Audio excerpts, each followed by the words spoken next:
What's going on, everybody? For those of you that celebrate Christmas, Merry Christmas. It is just a couple days away. I hope to get this out before then. This is a continuation of our two-handed warrior leveling guide for nightmare difficulty, assuming friendly fire is active, yada yada yada. All right, and essentially what we're going to do here is upgrade the abilities that we unlocked up to level 5 and get some passives unlocked. And that's crucial to your character, and we'll see why in a second. First and foremost, let's look at the abilities that I picked, in the order I picked them in. At level 6, I unlock the Give Them the Boot, which is the upgrade for the grappling chain. And that allows me to knock down characters once I've pulled them in. Okay, I can knock them on their ass and do a little damage while I'm at it. Okay, and then after that, we go upgrade Block and Slash to the Flawless Defense. Now I can build guard with a successful blocking of an attack, and I can knock an enemy on the ground with a counterattack. And look at this. Coup de grace. This is why I went down the left side. Bonus damage to enemies that are knocked down or stunned. And you'll start to see a pattern the way I've built my team here, all right? I unlocked Challenge at 9 kind of as a trash skill. I'm not going to use it, but I wanted this. Trust the Steel. It's not just a passive to give me extra constitution, but it also raises my armor rating, which greatly increases the effectiveness of my guard, more than just the effectiveness of my armor. Guard is what I'm keeping in mind there. And I'm going to want the ability that's right after that, but I'm not there yet. All right, with my other two-handed warrior, Iron Bull, his job is to essentially go around and stun individual enemies, follow me around the battlefield, all right, and stun enemies with his pommel strike to where he's not doing any AoE that could affect the party. But I want him to spam Warcry to taunt as many enemies as possible for this, which I'm eventually going to get from my character too. Cutting Words. 20% damage bonus to taunted enemies. If he's taunted whole groups of enemies, and so have I, and we both have Cutting Words active on the battlefield at the same time, my entire party is doing stacked damage to the whole mob, all right? Anyone that's taunted.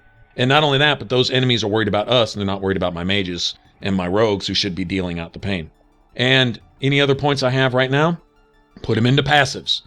We'll get into passives in a second, but passives are the key to your individual character.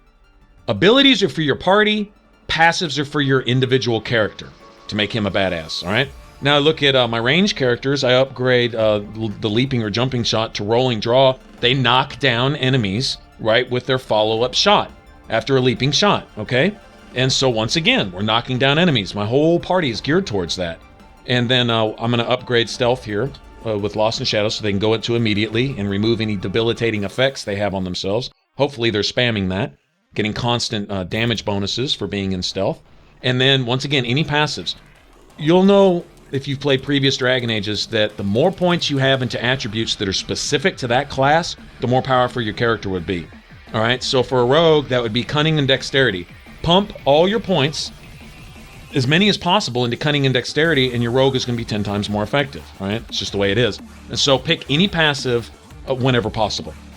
Now, with Cole, I haven't been able to do a lot of field testing yet, but my strategy thus far is to keep him in stealth, to keep him behind enemies, all right? So flanking attack, have him favorite stealth, parry is a defensive maneuver in case he does get caught from the front, all right? And Twin Fangs for bonus damage from behind enemies.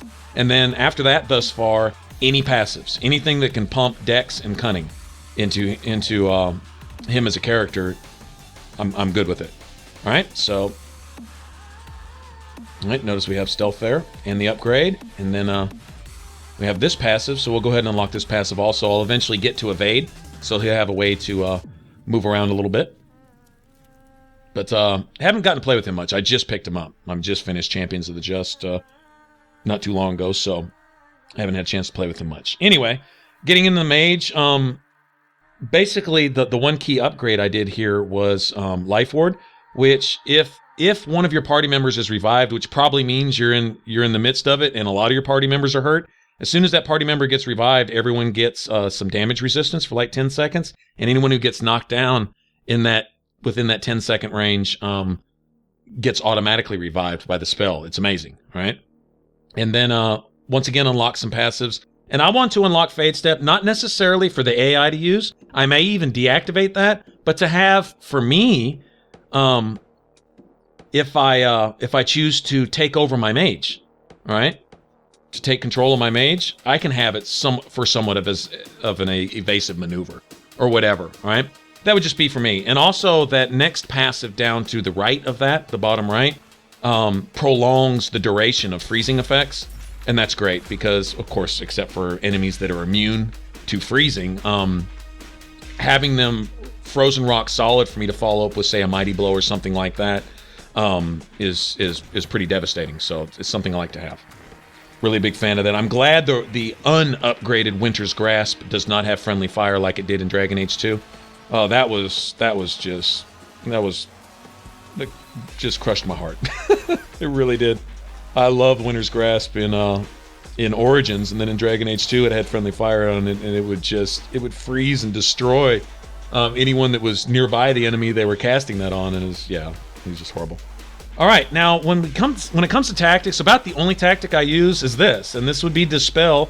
And if you're in the middle of one of these Fade rifts, on the second wave, when you know they really crank up the heat, throw Dispel on enemies before they spawn there, and it will basically take them out of the fight. And in this case, that was going to be a Revenant who was going to come in with his own version of grappling chain and all that crap, and he was going to give us major drama, so we'd just take him out of the fight early. But one thing I've noticed is when you do that, they won't necessarily drop the things that they could drop. Like, say, with the Revenant would be like, say, a Revenant Heart or a Revenant Helmet or something like that, which is something you can turn into Manave back at Haven. They won't tend to drop those things. You don't really get any rewards, but you can get them out of a hairy fight. And just for tactical example, I want to show, but that's about as far as I go into tactics. Other than that, I try to do somewhat of a no-pause gameplay. I mean, I may switch to a mage real quick to do one thing, or switch to a rogue real quick just to get them out of the way. Like they're just standing there in a mob and they just won't move, type of thing. I might switch over and have them, evade or go into stealth real quick and get out of there. Then I'll switch back to my character and go back to taking care of business and stuff. That's about as far as I get into tactics. I wasn't overly reliant on tactics in Origins or Dragon Age 2 either, though. I liked a no-pause style of gameplay. It showed a good character and party build when you could just go with the flow of the game and everybody was doing their job. That means you had your AI tactics set right, and that means that you had your abilities and skills all working together with a really good synergy to where everybody was, doing their thing. Now, here, as spread out as these wraiths are, and wraiths like archers are my nemesis in this game. They will lock onto you and they will not let go of you.